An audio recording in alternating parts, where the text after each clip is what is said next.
Hi, Adam. Hi, Ross. Episode 108, I think. But I can't be sure, but I think that's where we are. I think it's maybe time to retire the numbers, do you think? Yeah. I mean, what are you going to be saying, like, episode number 10,340? Yeah. That would just be us on to season 4 anyway, so... okay, Lucha Underground, season 2, continued. Episodes 9 to 12. You're still with it? I'm still with it. Okay. Let's just stop dancing around the elephant in the room. Can we talk about where I was last night before we talk about Go for it. Lucha Underground? You're buzzing to talk about this. Bursting at the seams. Okay, so I was at the AEW Dynamite taping. That it wasn't the live show because it must have taped like 7 till around 9ish, and then it went on here at like 1 a.m. But for all intents and purposes, it was the Dynamite that was on last night in Glasgow, and then after that was the Collision taping for Saturday night, and it was awesome. Nice. It truly was awesome. I think there must have been near enough 8,000 people there. Okay. The atmosphere was absolutely incredible. I've not watched. Me and my son were there. We've not watched it back yet on the television, but from what I've read, it sounded like the crowd was really good. Came across well on the telly. Some of the action was that way. Well, I don't know if you do know that way, but you do. You know that way. Sometimes you watch a random wrestling show and it's like two guys you've maybe never really seen before or whatever. Yeah. Like when I got to Collision, it was just they're just doing the taping for Collision. I guess they do all their backstage stuff some other time, or it's already done or whatever. So it's just like matches back to back to back rammed, and some of the matches were amazing. Nice, really good. But I imagine if they were on the telly, it might be just I'll stick this on and see what's that. I'm just going to stick that off. I'm going to go up to bed, or I'm not going to bit. Like you're there watching. Some matches were brilliant. Nice. I think it makes you appreciate it a bit more. Anything particularly catch your eye? The size of Moxley genuinely quite surprised me.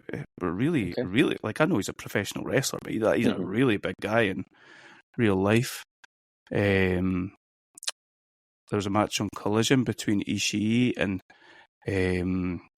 Takeshita, which was just like so stiff, and I guess like traditional Japanese style. It was amazing. Nice. So good. Nice. Who else? I got to see our from Lucha Underground. I saw Prince Puma. Not wrestling, but he was really quite entertaining. Got a lot of bold chants towards him, which I tried not to take to heart. It's a bit stiff on a lot of us, that. And who else? Kill Switch, Swerve, Kill Shot. Kill Shot. I'll remember that now because they're doing a lot more to ensure that we know that he's Kill Shot in Lucha Underground.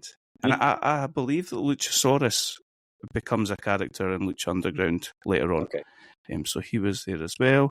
Got to see Christian, Adam Copeland in the ring together.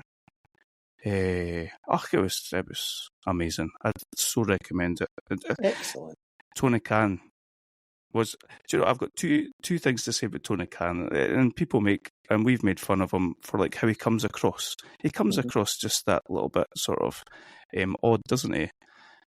He came out before the Ring of Honor taping, which was like on for half an hour before Dynamite started. Then he came out before Dynamite, and he's just all like very excited, and we've never been to Scotland before, and all this sort of stuff. He comes across as like quite enthusiastic and almost childlike, but also like he doesn't really know how to speak to like massive big. He's not like a professional wrestler type, so I think it's a good idea to keep him off screen. But after everything had happened, he stood up the top of the ramp with Tanahashi, who looks like his knees are made of fucking chalk, and he like asked everybody to stand up and appreciate this man. This is his last time he'll ever be wrestling in this country, and went through like all of his accolades and everything like that. And I just thought like that was really, I really, really liked that. I think he's got a love of the game. Okay. Nice. Can I still call him a cokehead and stuff like that? If you like, aye. Yeah. No. Apparently wanks dogs. Although he did deny that based, on that the Fulham flag on Twitter, but I feel like we took a bit of a leap from cokehead to dog wanker. Well. Yeah. Yeah. Okay. And Grado was there. All right, okay. Great. Of course he was. There was like I said, there was a Ring of Honor taping, and Big Lance Archer was just smashing up two of these jobbers, and Grado came out to help them. Okay. Which was good fun. Yep. And Isla Dawn, that used to be in WWE, she sort of debuted in AEW as well. I think I'll stop there. Okay. It was so good. So Nice. Bryan Danielson was there. Oh. He came out. He was a special guest commentator. So nice. Dived out my seat. He was commentating for the whole thing. It's brilliant. Nice. So yeah, you're not Very far good. off with the. Adam was saying to me before we started recording, I assume that you're going to turn up head to toe in AEW merchandise. I wasn't the one buying merchandise, but and a lot of people round about me can't dance to Swerve Strickland's music and shouldn't. They shouldn't do that thing. Just let Prince Nana do it. Yeah, fair. Yeah. Very good. There we go. Right, shall we talk some lucha? Let's do this. Unless you want to just talk more about AEW. Oh no, I'm happy to move things back on track. Yeah. Okay. So we're doing episodes 9 to 12, and we are at the stage of Aztec Warfare. Yeah. Already. Aztec Warfare was the stipulation that Dario Cueto introduced in season 1. Mm-hmm. And it was designed to establish a number one contender at that time for a title that as yet had no champion, right? Yeah, did this exist before the... Yeah, I think that's right. Yeah. This time, however, it's slightly different. With Katarina running things in the temple, Aztec Warfare was going to be used basically as a gimme to get Mil Muertes back his title after Phoenix beat him in the previous episode. Phoenix would be going in first, 19 other men would follow, and this, I don't know how I can remember this. This is elimination? It's pin or submission elimination? It's an elimination match, so yeah, pin or submission, and then last man standing at the end is the champion. Okay. So as well as Phoenix entering at number 1 with Katarina making the rules, Mil Muertes is going to enter at number 20. That's right. And also, Pentagon, our boy, and Vampiro's boy, he meets with Phoenix before everything gets started in the gym. He tells him that he's set to become champion tonight. But Katarina drops the bombshell and says that he won't be competing in Aztec Warfare, not after what he did to her. He says that you don't get to tell me what to do because he is Pentagon Jr. and he zero fear, zero miedo. That's what he says quite a lot. He's not afraid of her or Mil Muertes. So I was quite impressive hand gesture. I think as somebody that has occasional arthritis flare-ups, because we're the middle-aged outlaws. I'm not sure. Yeah. You're enjoying my elasticity. Yeah. Okay. Impressive. I'll take that on board. How would you like to talk through Aztec Warfare? Should we collaborate or? I'm happy to kick it off, jump in at any point. Okay. So this is something I was really excited to watch because we enjoyed this last year. It felt like last year when this hit, when we're watching season 1, when this hit, it felt like, okay, we're really fully in this now. We've been through the process of establishing all these faces, then we've got this multi-person thing, and I think we both really enjoyed it, and we were in the zone by that point. Yeah. So I was very excited. So I think I ended up watching it 2 days after we recorded the last one or something. Watched it very soon after we recorded. So the the memory, I think I still remember the most important things, but it's not to say I won't mess up. Okay. We're here together. We're in the trust tree. Yeah, yes. Thank you. I feel very supported. So, yeah, this is for the world title. As we talked about, Phoenix is going to enter at number 1, Mil Muertes at number 20. So, Phoenix comes out as the first entrant. He gets a big pop. I think he had a very good run in the last Aztec Warfare. He did. He was like Iron Man in the last one, wasn't he? Yeah, from number 1 as well. Yeah, and he is the only man that we've really seen, take care of the seemingly unstoppable Mil Muertes. So I'm thinking, don't let this guy be in number 1. I mean, he's not got a chance of winning this. He can go bell to bell. Here. As we've said, his name is Phoenix. It is, yeah. Number 2 is going to come out, and it's pointed out that the draw is random. I think it's Melissa who says that, and I thought that's a strange thing to say. And Rey Mysterio comes out at number 2, so we obviously knew he was coming to the temple to take part in this match. We'd seen his interactions with El Dragon Azteca in recent times. So Rey comes out. Rey's going to get a big pop. He does get a big pop. Quite like Phoenix just kind of stepping back a wee bit, letting Rey take the spotlight.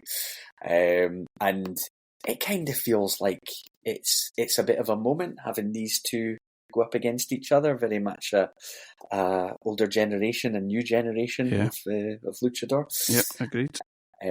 So got great crowd reaction for both. There's respect, there's a handshake and a hug before they start, and then we get into the action.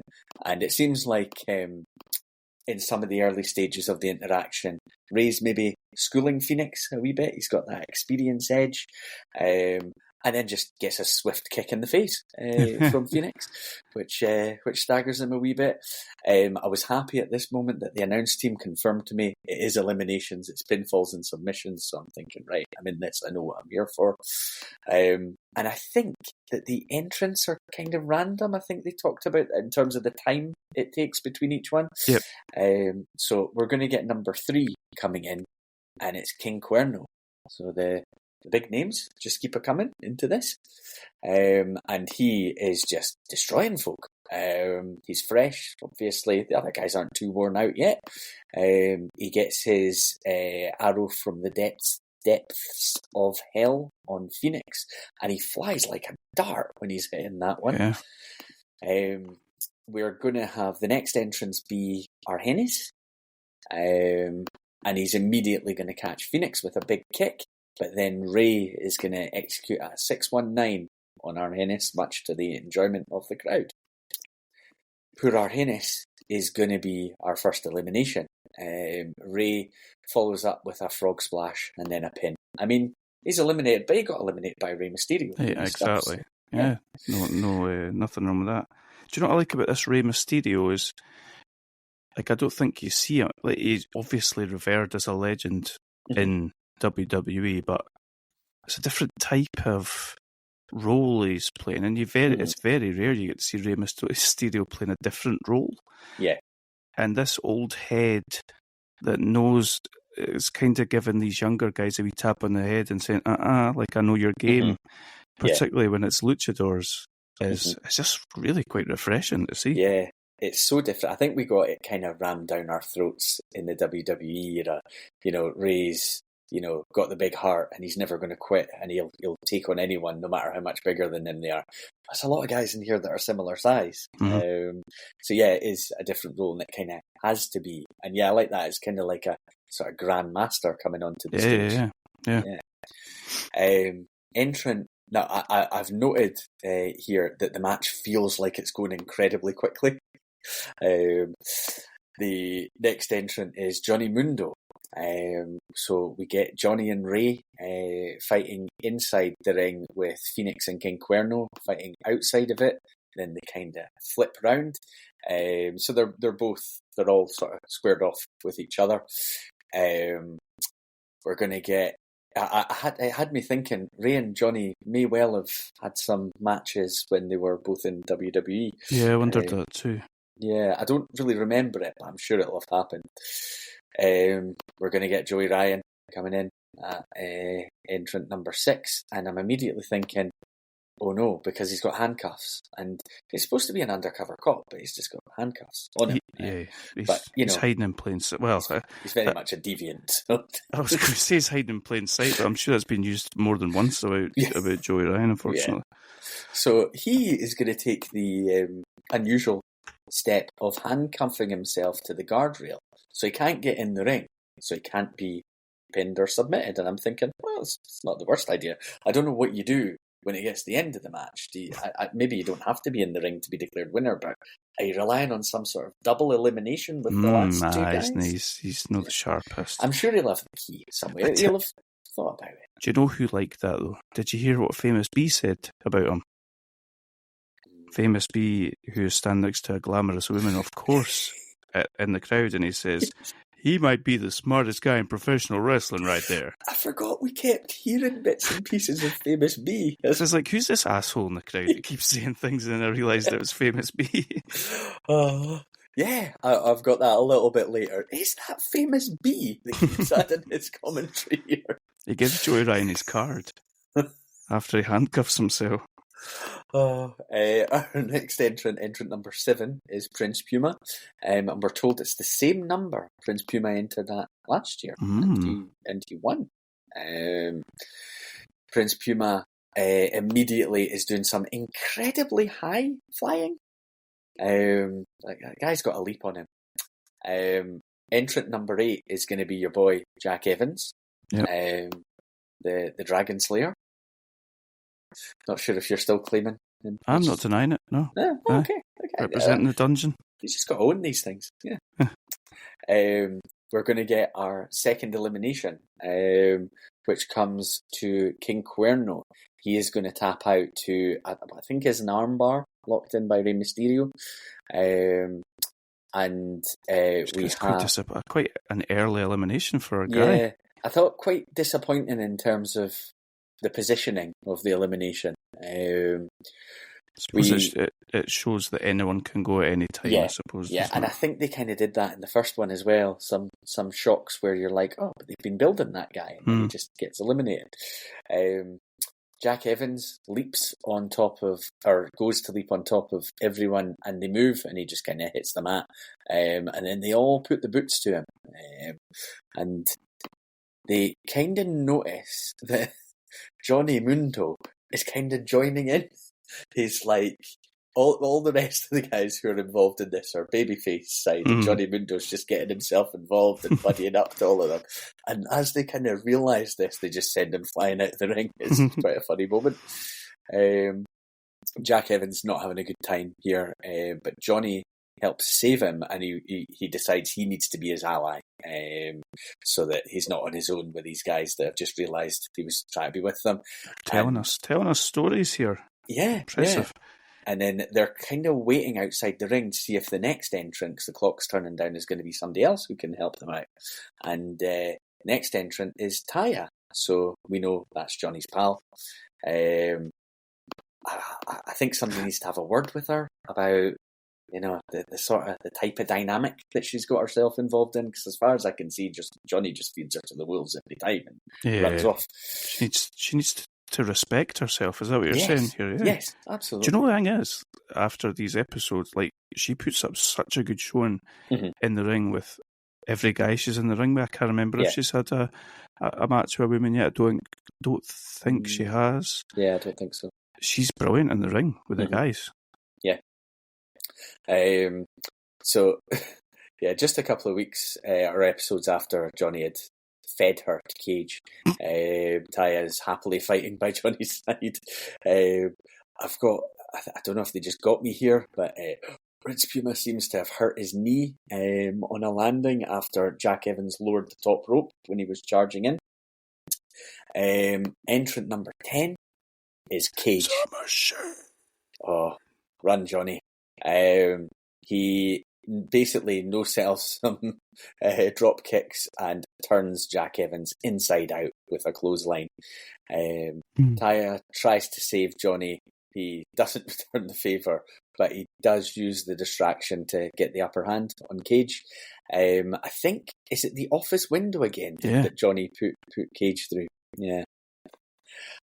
I mean, there's no selling things, and then there's getting put through a window and just turning around and walking towards the guy. It does seem like you can't currently cause Cage physical harm, which is, He's becoming more of a machine rather than... Normally it's the machine turning sentient. He's going the other way. Yeah, we've got entrant number 11, Mascarito Sagrada. We again get a bit more Famous B try to tout his business. Mascarita Sagrada flies. Johnny catches him, but Cage is nearby. Cage, huge clothesline on Johnny and Weapon X on the floor. He rolls Johnny back in the ring. It's very much looking like Johnny's done. And right enough, Prince Puma with a splash, and Johnny Mundo becomes the third elimination. Cage did the heavy lifting. Prince Puma finished it off. Weapon X become one of my favourite finishers, by the way. Brilliant. Nice. Cage is still taking it to Taya on the outside. And we're going to get entrant number 12. It's Marty the Moth. Is Marty 12? What did you say Sagrada was? 11? Oh, it's me. I thought they'd messed up the numbers because of Matanza coming out, but I've wrote Mascarita Sagrada and Marty were 11. I've got myself all in a fiddle. So Marty comes out at 12. I'm not so sure I'm standing by what I've put in my notes here, but I've described him as the franchise player of Lucha Underground. I thought you might be backing away from being on the Marty hype train, but given his less than normal behaviour. I seem to be leaning in. Okay. Vampiro suggests having a creepy bastard title for Joey Ryan and Marty the Moth to compete for. Mm-hmm. Marty's kind of no-selling some moves and doing some absolutely maniacal laughter. Entrant number 13 is Drago, and Jack Evans looks a bit concerned about this situation. Drago misses Evans with the mist and catches the handcuffed Joey Ryan with it. Going to get our fourth elimination, Marty the Moth. Rey Mysterio with a frog splash, and Sagrada gives a wee assist on the pin, helping Rey hold him down. Yeah. It's good to have added value in your job. Of course. I was again thinking, and I think I thought this the last time, and I think I'd probably think this now about a lot of Rumbles I watched, but they need some eliminations because the entrants are coming very quick and there's an awful lot of people More involved. And more people, yeah.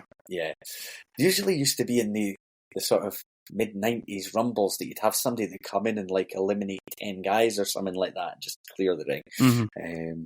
But yeah, we'll get there with that kind of behaviour. Yeah. So entrant number 14, we're going to have the Mac.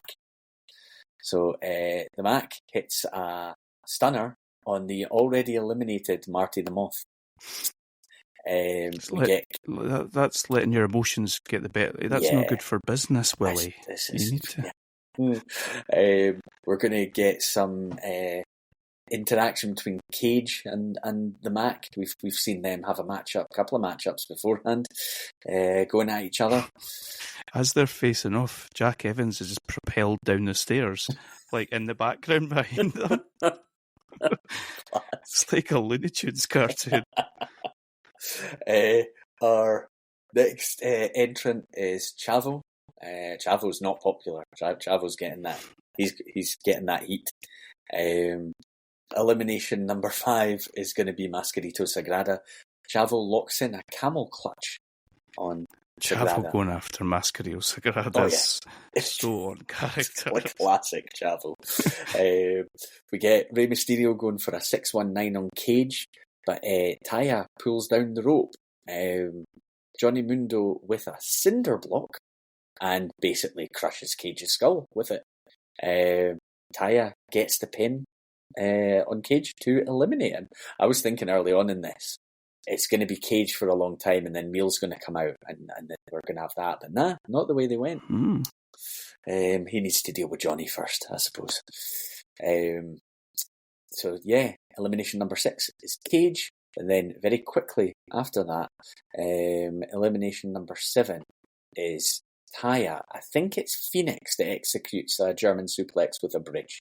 Right, I missed her going out. Okay, it's just straight after, I think it was, the Cage elimination. Entrant number 16 is Nobody's Boy, PJ Black. PJ Black, he suplexes Drago on the steps. Maybe I should give him more respect. Another entrant, number 17, is Aerostar. And yeah, I'm just saying in my notes, we need some eliminations, people. Yeah, we're getting jobber territory. How all these guys ended up getting these numbers? Yeah. We get, I don't have how it happened, but we get an elimination of Drago. He's number 8. Oh, I've not got that either. I don't know that the announcers even caught it. I think it was one of those where it was maybe on a bit of the screen they weren't properly looking at. Elimination number 9, Jack Evans. Yes, that's it. Jack Evans and Drago get eliminated at the same time. Right. The ref does a double count. That's right, I remember. So one's eliminated by Aerostar and the other one by PJ Black. I see. Aerostar hits a Mexican destroyer off the top rope on Jack Evans. Outrageous behaviour. Yeah. Entrant number 18 is El Dragon Azteca. Junior. So let's see how good the Rey Mysterio training actually was. He does do a crazy leap. And then we're going to get entrant number 19, Tayano. I'm thinking you go and take the title. It's yours. Yes. This is your time. He's swinging his bull rope. Chavo is hiding. The ring clears. Elimination number 10 is going to be PJ Black. Tayano with his sit-down powerbomb to get rid of him. Go on, Tayano. And then we have entrant number 20, Mil Muertes. And I'm thinking, this is where we really get down to business here. Mil is in the process of being escorted down the steps by Katarina. I don't know what I mean here, but I've got in my notes, Lord have mercy, Katarina. Pentagon Jr. appears and attacks Mil from behind. He has a chair. He's taken him out. He has properly taken him out. Katarina looks absolutely frantic. Pentagon destroys Mil and then rolls him into the ring. Rey Mysterio with a frog splash and Prince Puma helps out with the pin. Pin? It's all getting a bit much. Mil Muertes is eliminated.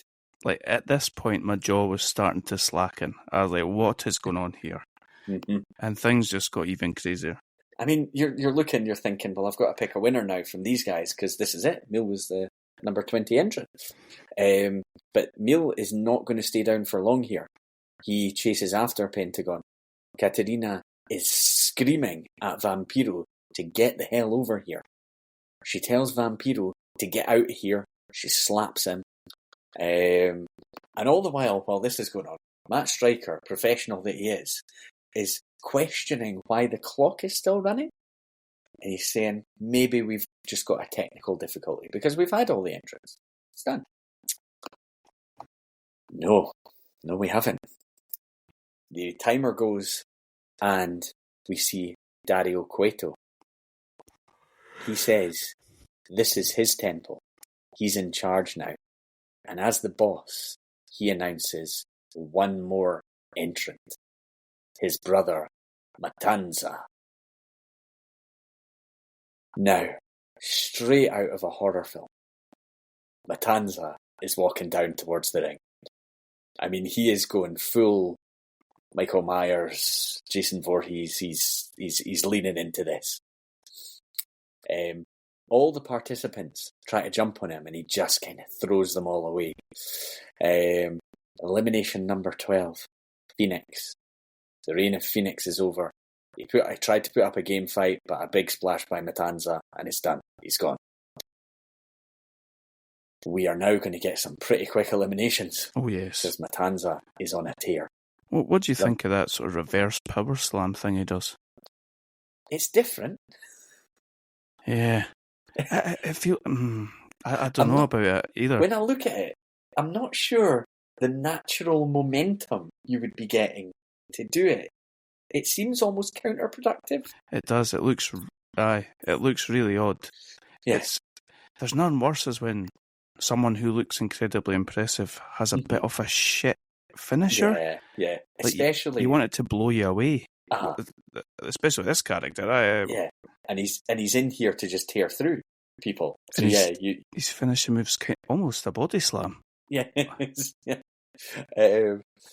The Mac goes for a stunner, but Matanza no sells it. And the Mac gets quite disturbingly folded up by a German suplex, and he is out of here. Next elimination is going to be Aerostar. Aerostar eliminated again with a German suplex. My boy Tayano will do this though. He's here. He's sit down powerbomb on Tayano by Matanza. That's Tayano gone. Matanza breaks off the guardrail that Joey Ryan's handcuffed to and throws Joey Ryan into the ring. He's then hit by a series of suplexes and eliminated. It kind of looked like somebody that was being punished for something that they'd done. Chavo is trying to strategically feed people to Matanza from the outside, but it's not really working out for him. El Dragon Azteca, obviously, we know his beef with Matanza. He has his master, the original El Dragon Azteca, to avenge when it comes to Matanza. Because, and this comes up in another episode. He believes Matanza killed his mentor, right? Yes. And the mentor's supposed to be El Azteca.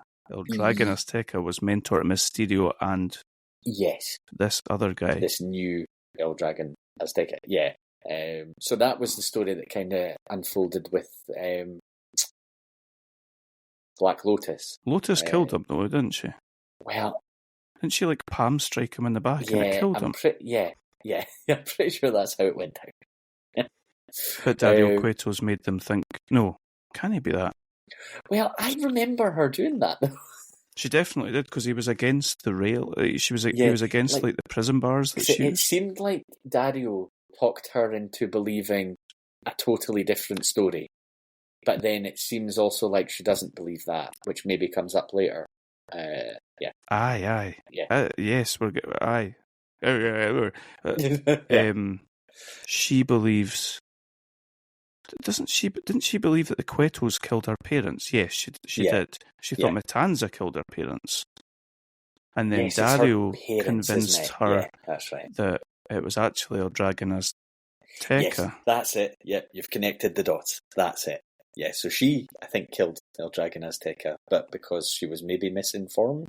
And now Junior thinks that Matanza, and they're holding her like sort of hostage type, almost. If only one of them had watched the telly, they would have seen one. Just have an honest conversation, guys.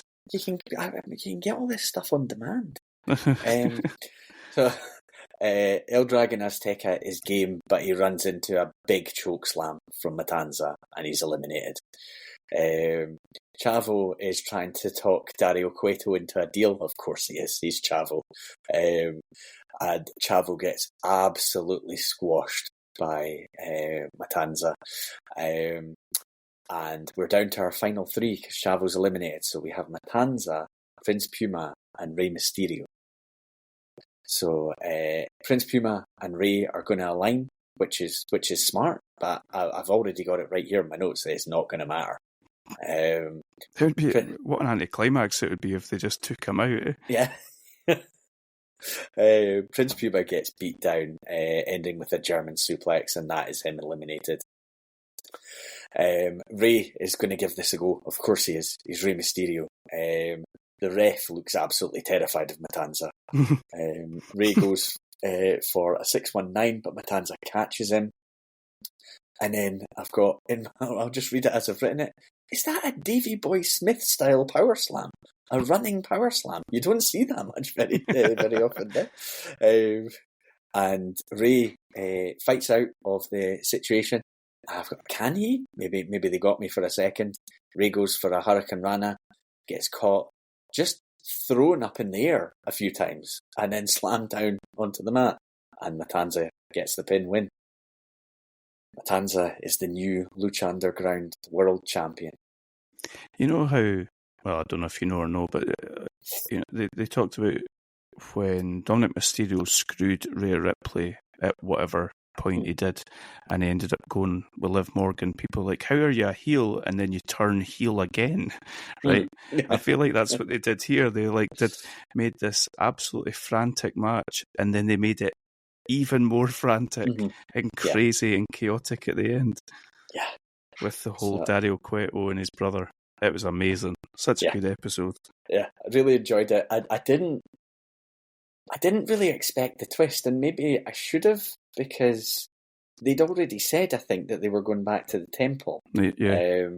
But then, like when Mill came out at number 20, there was absolutely nothing in my head thinking they could sneak in another person. And it wasn't, as it was counting down through the later numbers, I wasn't thinking, oh, is Matanza going to come in? It just wasn't really crossing my mind.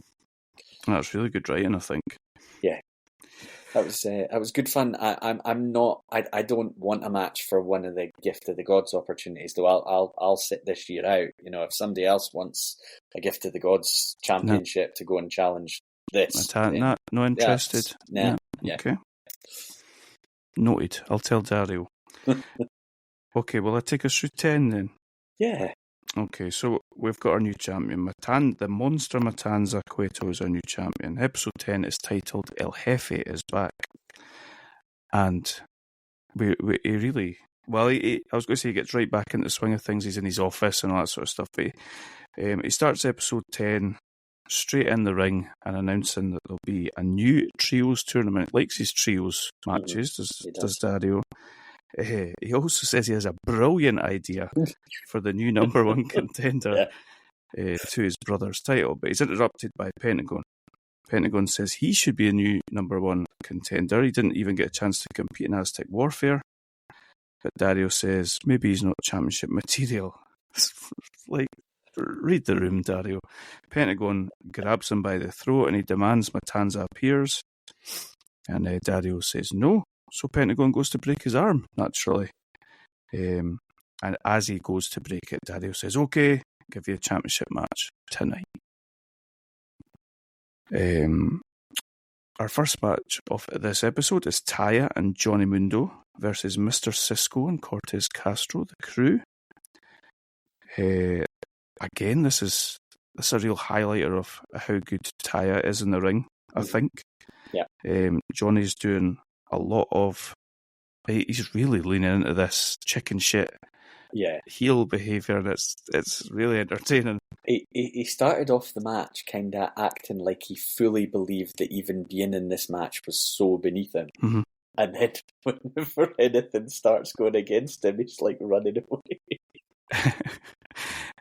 Like any time that she's getting beat up, he almost like sort of jumps away from the apron to get tagged in. But once she gets on top, he's immediately got his hand out like, "Come on, let me in."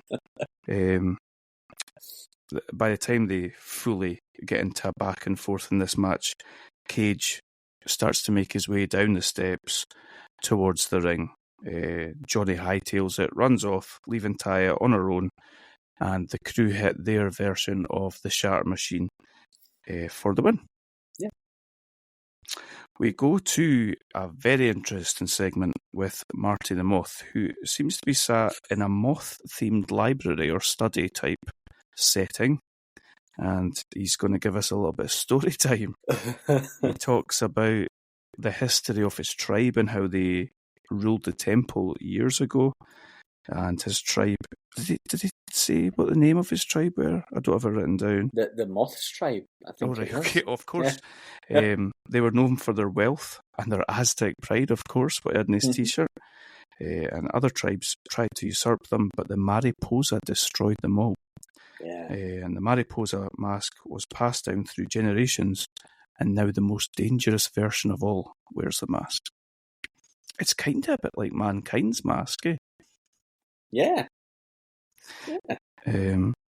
This was funny. I quite enjoyed this. Then we go to Dario's office. We have Katerina doing her peekaboo routine where she clicks the lights off and appears. She's welcome to come to Gore Bridge and if she likes. She says death is coming for Matanza Cueto. But Dario says his brother does not fear death. Dario's got an answer for everything. So good to have him back. Oh, yeah.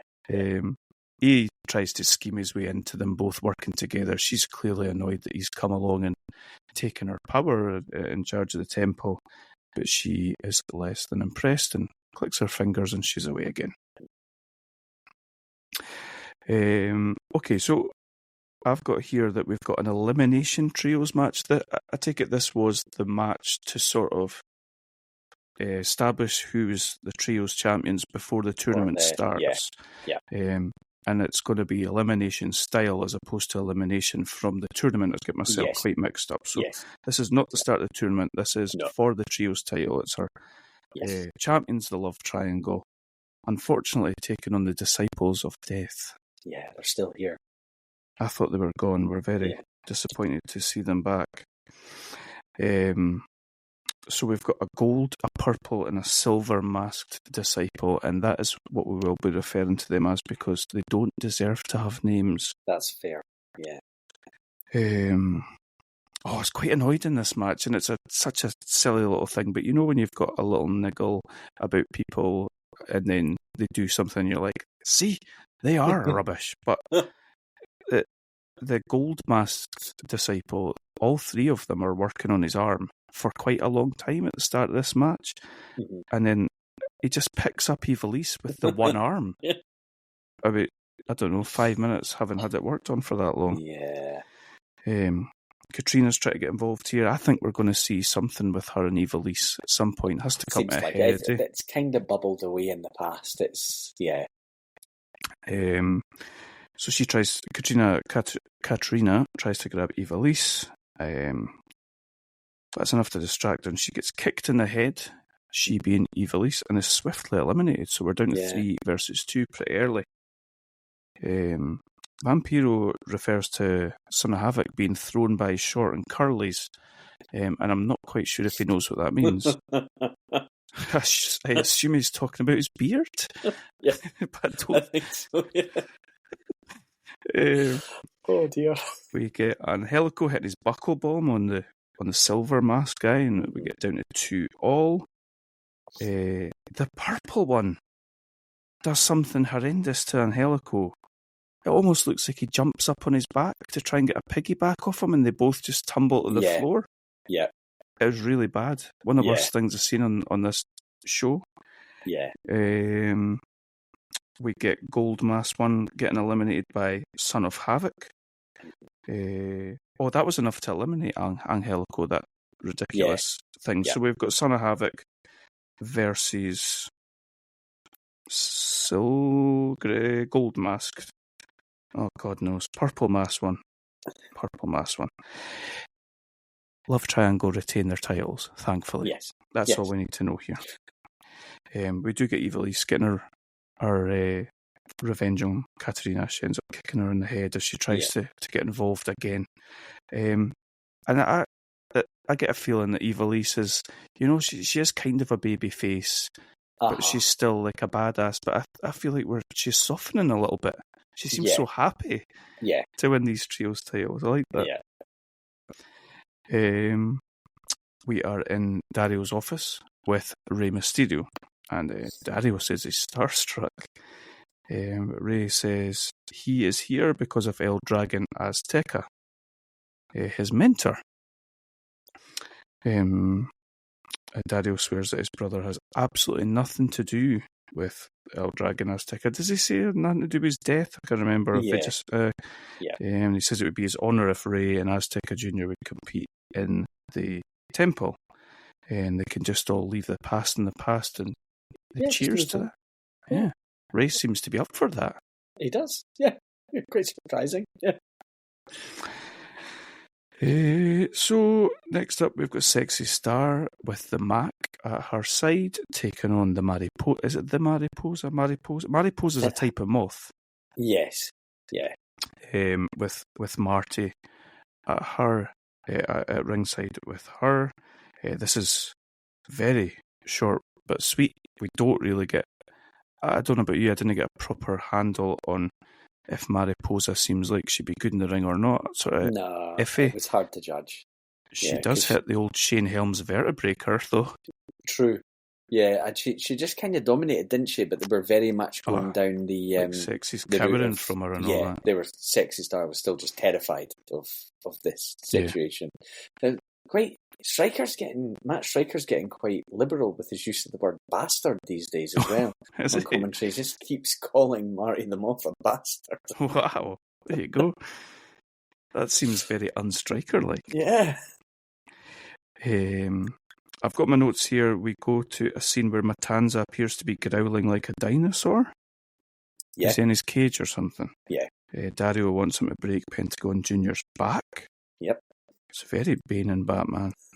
And then that's when we go to our main event of the evening, which is for the Lucha Underground Championship. Pentagon Jr. versus the Monster Matanza Cueto. Let me just have a look through this and try and remember what actually happened. Yes, Pentagon, in true Pentagon fashion, is not intimidated at all. He just goes after him like he does everybody else, kicking these low kicks to the legs. Mm-hmm. But they barely phase Matanza, similar to how he was presented the previous week. Yeah. He hits a lung blower and the big man just gets straight back up. He launches him to the outside. He throws him across all the wooden chairs at ringside. He has his mask tore away. I feel like there's this pattern in Lucha Underground now. If somebody tears at somebody's mask, crazy shit's happening. Mm-hmm. Like this is really like an omen that this is a really bad. Yeah, shit got real. Yeah. Matanza gets him back in the ring, hits a outrageous German suplex. He hits the reverse power slam and it's done. Yeah. Surprisingly done. Yeah, I wasn't... See, when we were going into this match, because we've seen...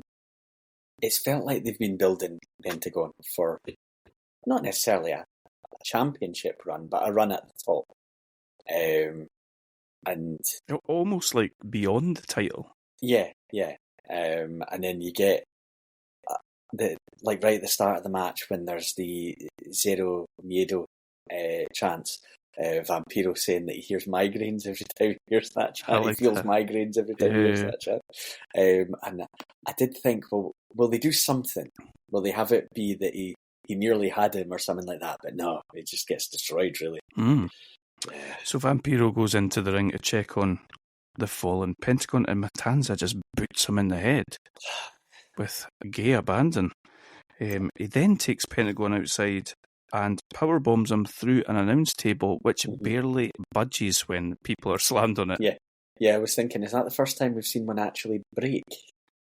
Which is again, like it sort of differs from the norm of what you normally, what you're used to seeing, which makes it special when it does happen. Mm-hmm. So an absolute beatdown. Yeah. To get Pentagon being put in an ambulance, which, again, I'm not sure we'd seen. Have we seen that?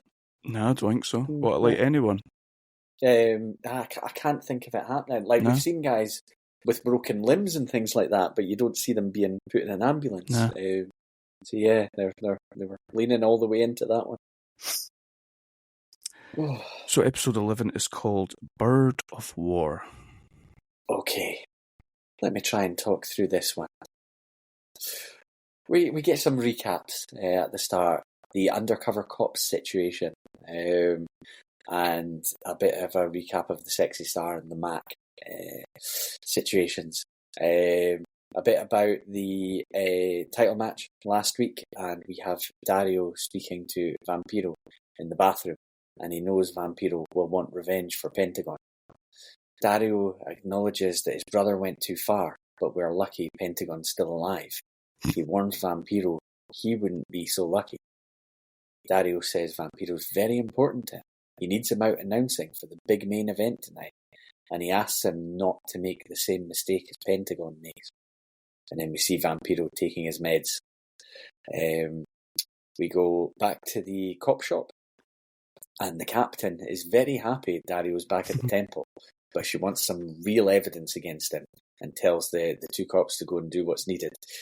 So that's Joey Ryan, and which one is it from? Cortez Castro. Cortez Castro. Joey Ryan says that he is now in with Dario Cueto, and he has been teamed up with the crew for the Trios tournament. So these two cops will be working together for the first time. First matchup of the episode, we're going to have Ivelisse against Cobra Moon. Cobra Moon is undefeated. Ivelisse is, again, one of the reigning Trios champions. Bit of back and forth, early stages of the match. Ivelisse going for an armbar, Cobra Moon getting out of it. Seems to be quite a match for both attempting submissions. Mm-hmm. We get Ivelisse being, the baddest bitch in the building and getting out of moves and getting to ropes. And then we get Cobra Moon using the rope to choke Ivelisse. She does that a couple of times, doesn't she? It's a tarantula style. Yeah, she does the tarantula. She goes full Tajiri. And we're going to get Ivelisse get out of that. Obviously, you can't win in the ropes. That was always the issue with the tarantula. We get a side suplex by Ivelisse. We get a bit of a chop fest, ending with Ivelisse hitting multiple forearms, then a big kick. And Ivelisse is going to execute a sunset flip powerbomb for the win. Beautiful. Yeah. What do you think about that? What do you think about them doing this sort of just random women versus women match? I mean, I suppose we have seen it, but it's often been like a debut. Here's somebody new that's come in to have their first match.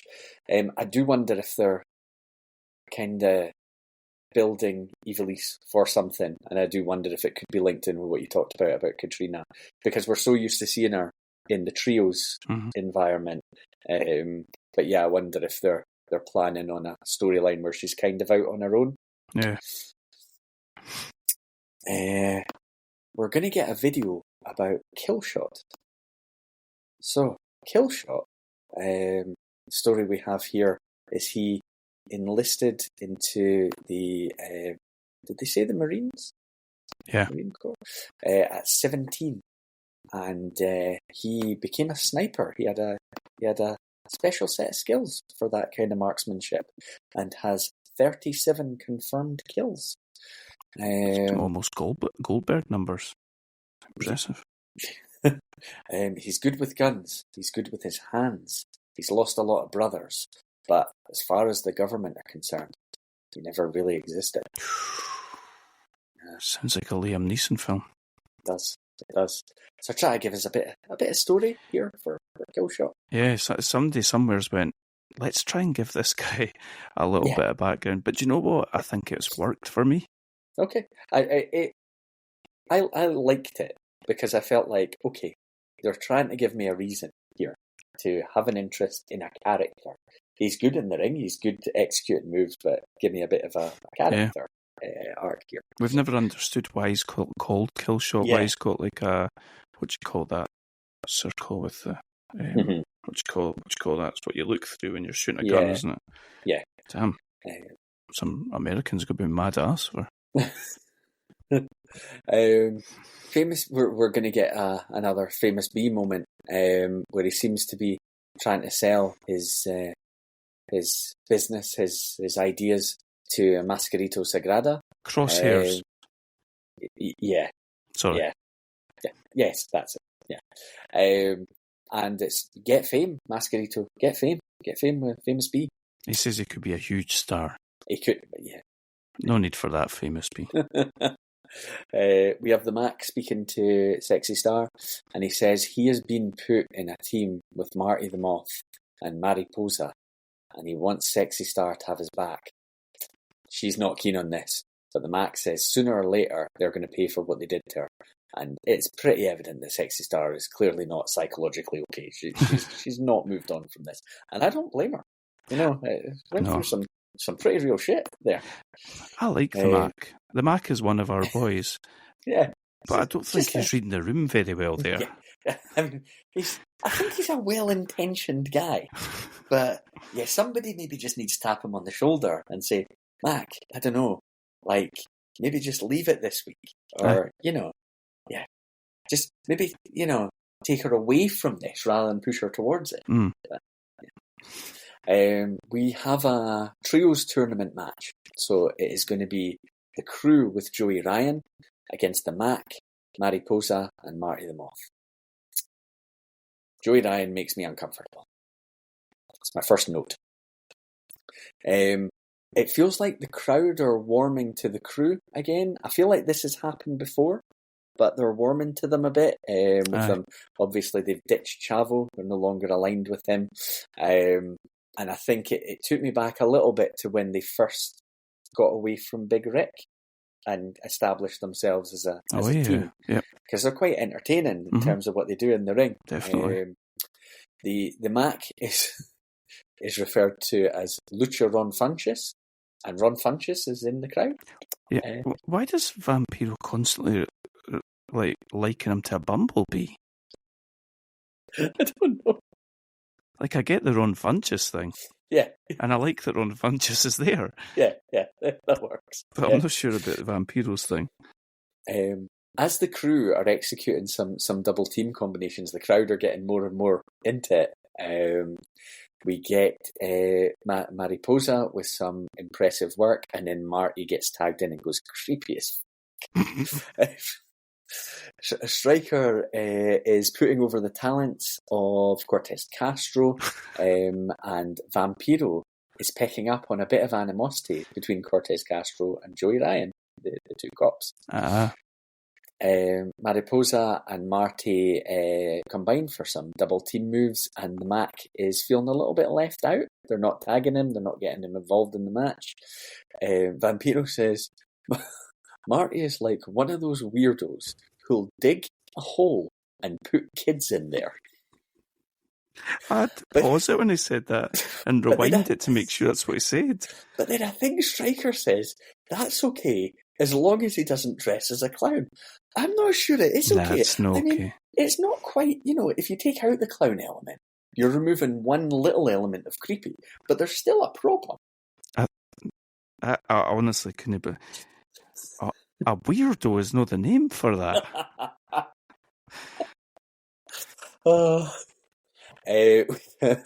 We get a big DDT by Cortez Castro on Marty, but Mariposa is going to make the save. Joey Ryan and the Mac both feeling left out and both decide to tag themselves in. We get a big body slam and a leg drop by the Mac on Joey Ryan for a 2. We get a Samoan drop and a kip up by the Mac. We get Vampiro saying the Mac has an advantage because he can see both corners at the same time. Oh, dear. Mariposa blocks the Mac's dive, but then takes everyone out, including his teammates. The Moth tagged himself in, and he and the Mac get into a bit of a chop fest. Mr. Cisco and Cortez Castro take advantage of this dysfunction in the other team, but Joey Ryan steals the pin. He's going to be the guy that nicks the pin, and he's loving himself for doing this. So the Crew and Joey Ryan are going to advance in the tournament. The team of the Mac, Marty the Moth and Mariposa are gone. After the bell, Mariposa starts a beatdown on the Mac.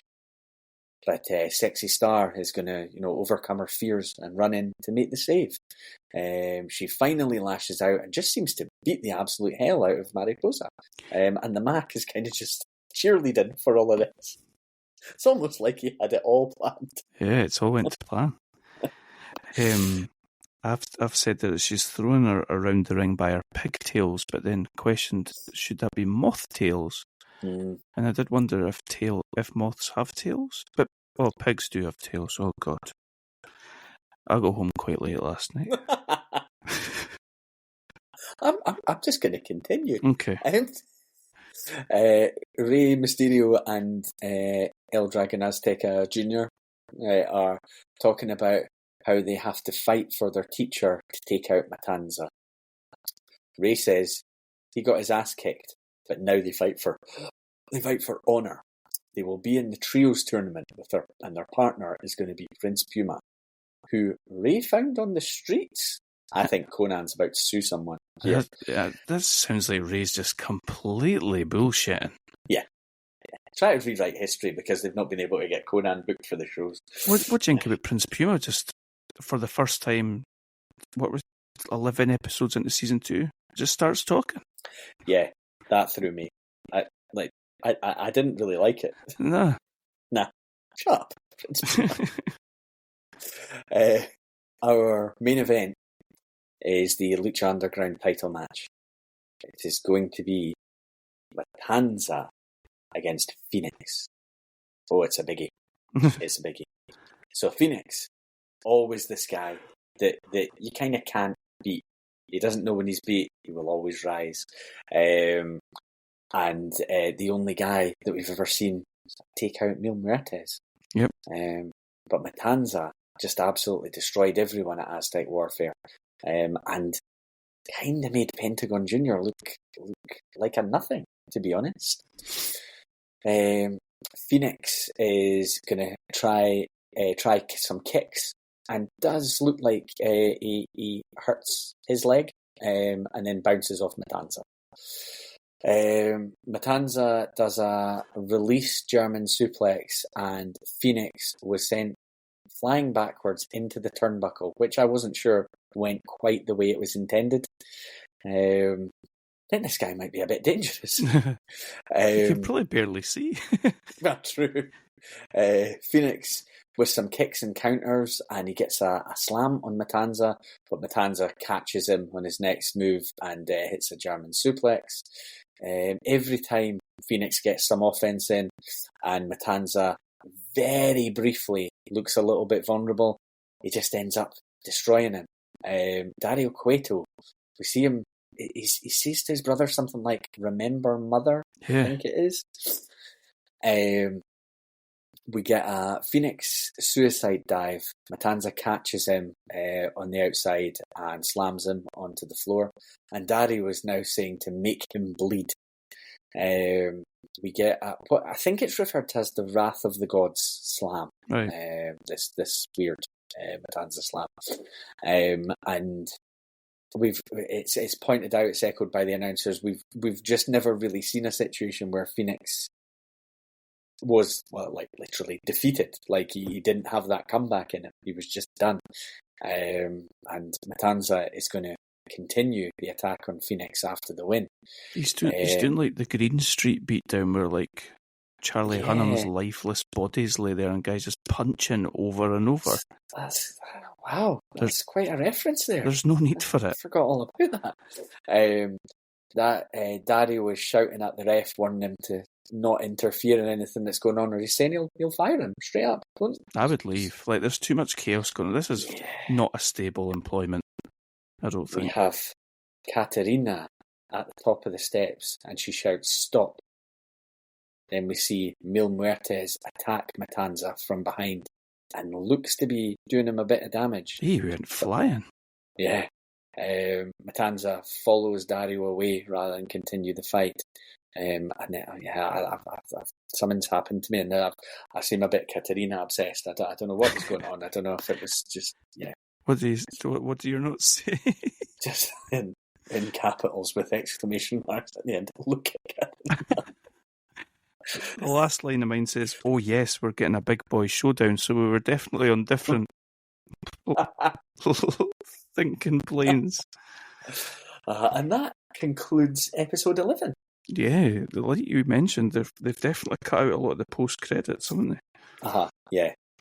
And again, I think I miss it sometimes, but it depends on what the finish was. Like when it's a big impact, significant finish, I'm happy for them to that's the very end of the show. Yeah. Well, it certainly sounds like you were keen for that to be the end of the show and head yourself off. Okay. Episode 12 is called Three's a Crowd. We kick off in Dario's office with Cage, Taya and Johnny Mundo. And Dario says he knows what they think. They all want a piece of each other, but he wants the three of them to be a trio in his trios tournament. He's mischievous, is Dario. He is. Cage says no. He wants Johnny Mundo one-on-one, and Dario says no. Dario says, Cage at this point says that regardless of what they do, he'll probably win. You know, he's going to go ahead and win this on his own anyway because he's not a man. And Dario interrupts him and says, yeah, you're a machine, we know. That was absolutely brilliant. Cage just takes it. Yeah, I burst out laughing at that. He just takes it and walks out, and Johnny's like, I'm a machine, all that sort of stuff. I wouldn't be bullying Cage. I certainly wouldn't mock him. I'd just be staying the hell away from him. Somebody else did do that to him. Was it Johnny Mundo that did it to him? I think it was, yeah. It's funny. It's good. I like it. Our first match is Arhenis versus Killshot. We've got a much more aggressive looking Killshot here. He's decked out in the camo stuff. And I think even Vampiro notices and mentions it, that he's looking a lot more aggressive. Yeah. Killshot's impressive every time we see him. I don't know if I'm biased because you think, for me, I think that's Swerve Strickland. I don't know if it is or no, but I always think he's impressive. Yeah, no, I think he looks good, and he looks good in the ring. I think what he was probably always missing from me was a little bit of, well, who are you? And they're trying with that. Yeah, agreed. Yeah. Striker's going to ruin Killshot matches for me if he continues with the army and war metaphors. Please stop. Yeah. Killshot. Killshot does, I don't know what it is called, and it's not a move I've seen very often, but I think it's what Pentagon refers to as Penta Driver in WWE now. It basically turns a guy inside out. Yeah. And he lands precariously on his head to get the win. We are outside Dario's office with Black Lotus, which we've not seen yet, but she seems to have taken up a bit of a bodyguard bouncer type role for Dario. Azteca Jr. says, how can you work for him? She says she's biding her time, which is a interesting little wrinkle because she's been with him for quite some time now. Yeah, I think it's the first indication since they kind of came together towards the end of season 1 that maybe she's just playing along. Yeah, I don't trust her. She's almost playing both sides. It seems like.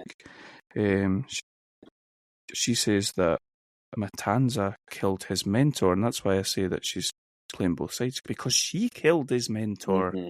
Yeah. She's not to be trusted. Interesting she's not wrestled yet, actually. Yeah. Then we're in the office. Dario's meeting with a man we have not seen before. He's introducing this gentleman to the Aztec medallions, talking all about them.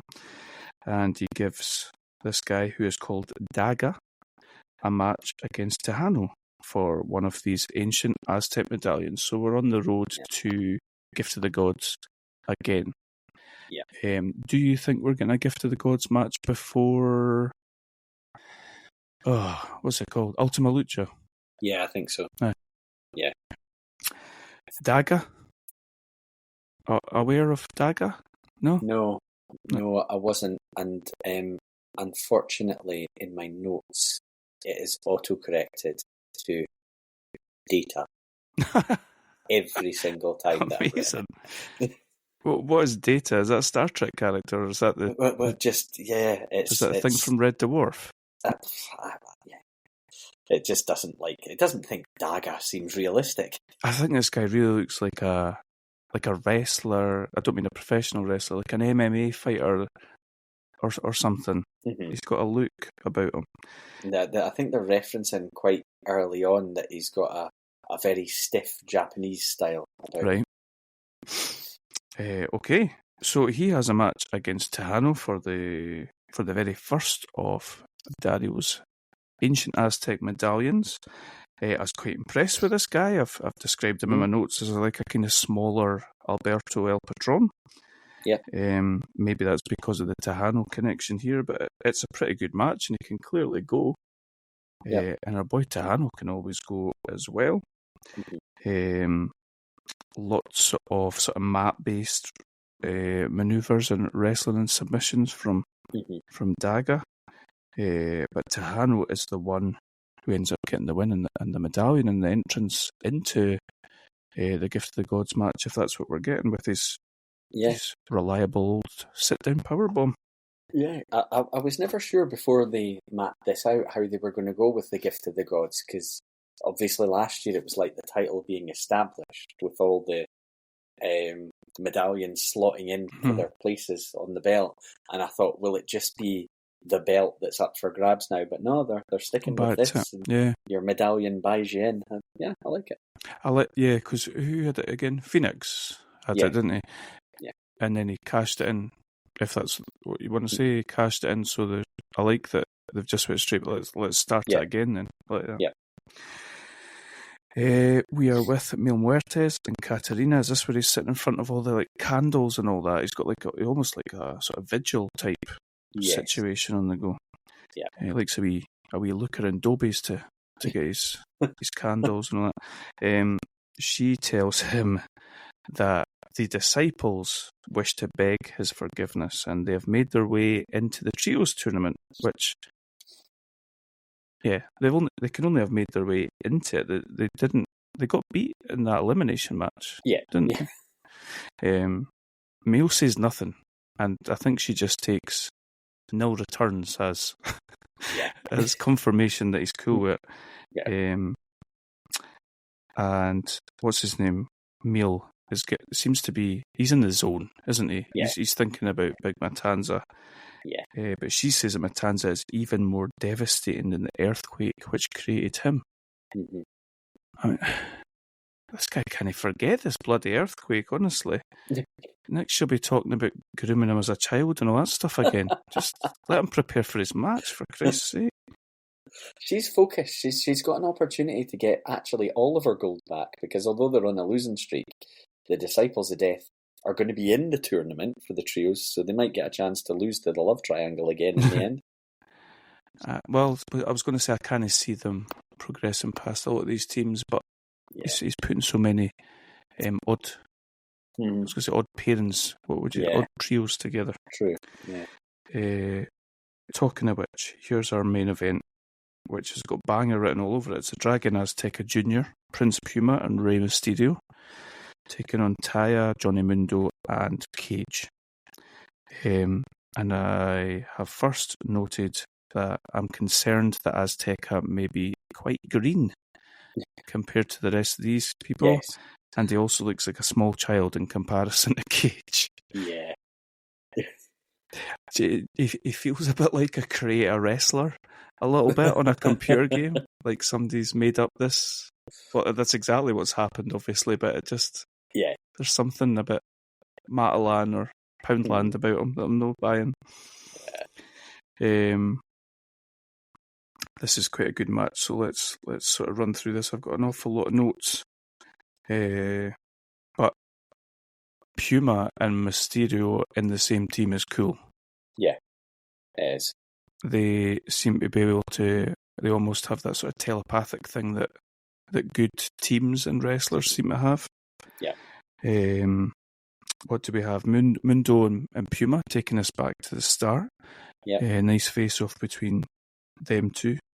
Again, we've got Taya putting on a really good performance against probably, at least two of the best on this television show. Yeah. We get Cage bringing himself into the match by, it's the same situation as with Marty and Mariposa and Mac. He has to tag himself in. He's not going to get tagged in. Is it quite early on that Johnny slides a chair into the ring? Yeah, he tries to give it to Cage. Yeah, and Cage doesn't want to play that way. Yeah. Cage has a standing moonsault at one point. Impressive. Yeah. Eventually we get the hot tag from Puma. An early hot tag, but I think that they were working on Puma for a bit. Uh-huh. But he he gets the hot tag to the wee felly, and I said my notes, that's not who you wanted. You wanted Ray, but Johnny Mundo trips Ray off of the apron as he's trying to get the hot tag. Yep. Azteca gets in and gets beat down, eventually getting Rey Mysterio in. We get a couple of 619 teases on Taya and Johnny, but he doesn't manage to get to them. We get the dives to the outside, Puma and Azteca. I mean, this guy seems like he can do high flying type stuff. Yeah, he does. I'm just not convinced by sort of grappling and stuff like that. Yeah. Where should we go from here? Standing Spanish flyby. We get it all breaking down as you'd expect with this match. We get some really impressive, chaotic stuff going on. Muckle bomb by Cage on Ray, apparently. Not a buckle bomb, but a muckle. I don't know if that is. I don't know if that's a typo or not. Cage carries Azteca and Puma up on his shoulders and hits a double fall-away slam. Yeah. He's a machine. That was kind of crazy. Johnny Mundo hits a big kick on Cage inadvertently. So Cage just loses the head and Discus clotheslines him. Yeah. That allows us to get the finish where we get a sort of three-headed finishing move of the 619, a tornado DDT by Azteca, and then the 720 by Prince Puma on Johnny Mundo, and they get the win. Yeah. I think with Puma and Mysterio in that team, I wonder if I think they'll get to the final. It can't be against the Disciples, please. Surely not. Who did the crew have in their team? Oh, Joey Ryan. Joey Ryan. Yeah. Oh dear. There's not really. There'll be some more teams to come. Okay, good. Maybe like Arhenis, Hero Star, and Drago. A real. But someone's going to beat the Disciples of Death. Probably next week. It's fine. Do you think? Yeah. Okay.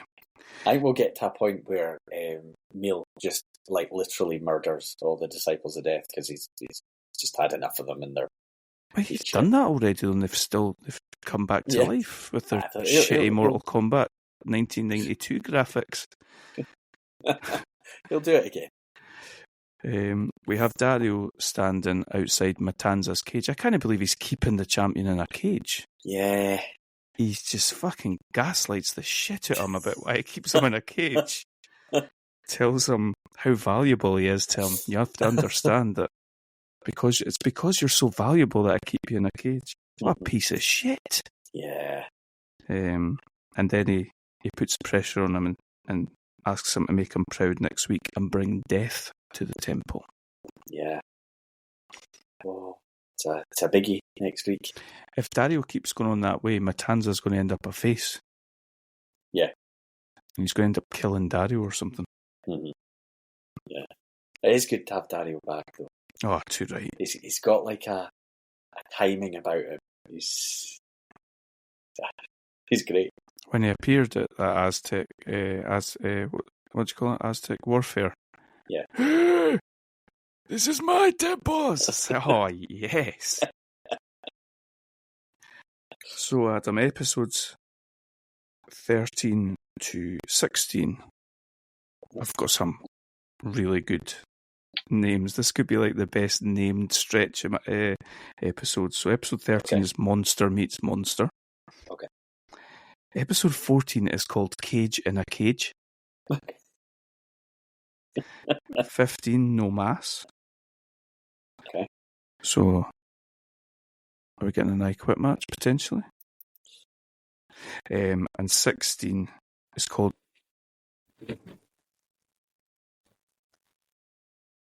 16 is called Graver Consequences.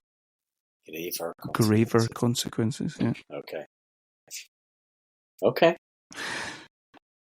So there we go. I'm so tempted to click into that to see who's in Graver Consequences, but I won't. Well, you know, we're recording a wee bit later than the usual schedule, so nobody would blame you if you watched something tonight. Oh, no. I got in at 1 o'clock last night. I need to go and watch the Dynamite. That was it. Fair enough. Yeah. But does that mean you're going to? I often do on a Thursday. Oh. But Thursday, your Lucha night. Put your wee mask on. I've got a couple of nights to myself next midweek, so I'll maybe save myself for that. Nice. Who do you think wins between Matanza and Mil Muertes? I would think that the title will stay on Matanza, but I wonder if it's a non-finish of some kind.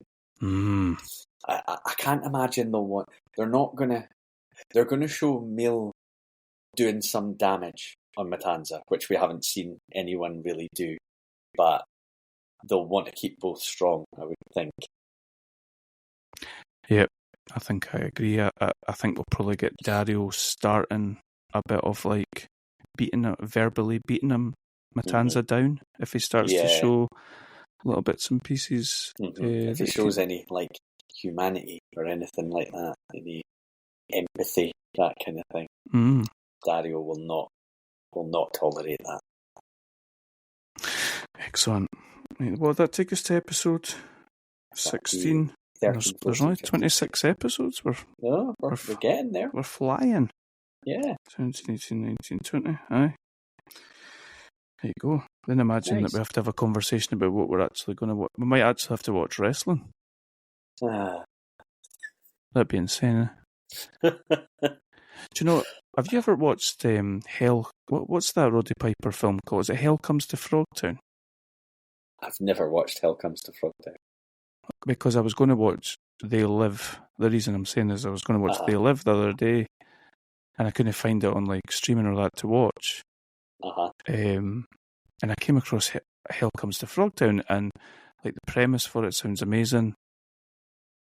And then, I'm just looking up. It's not something the premise sounds amazing, and then I think I saw a trailer for it, and the frogs look like something from like Fraggle Rock or something like that. And I was like, I don't know if I can suspend.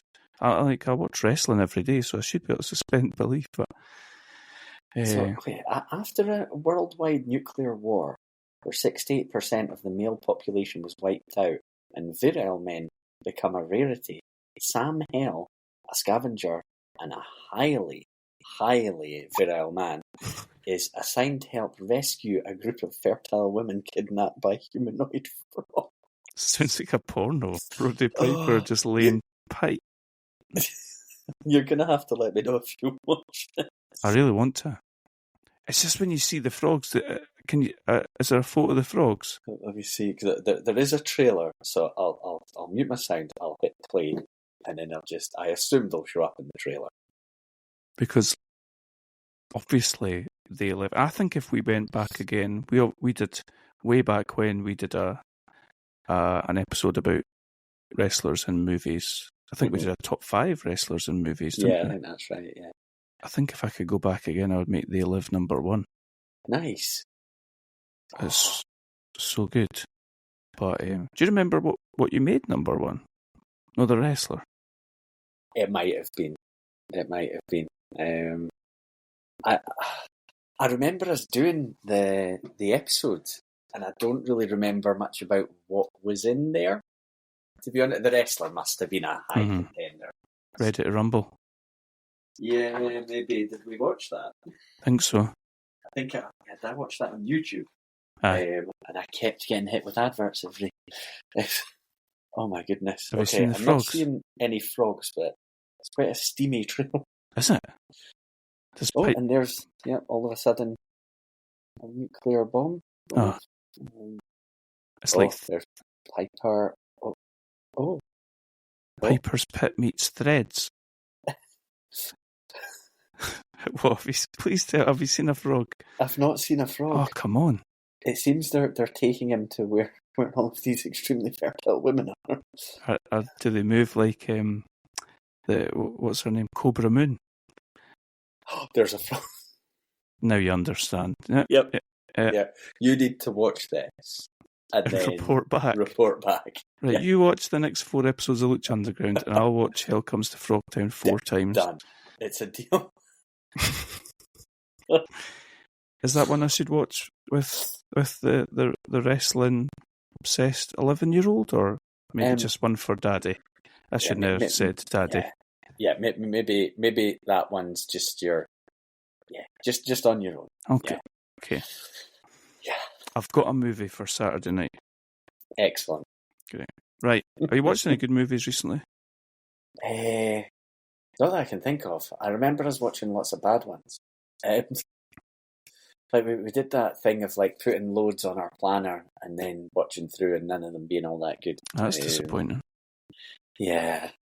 The only one I can really remember was this one called Sacramento, which was Michael Cera kind of middle-aged road trip type thing going on with his cousin. It was fine, but you know when you watch a film and then it ends and you're like, all right, okay. Meh. It's kind of like that. So yeah, what about you? I saw the new Superman. I quite enjoyed that. Okay.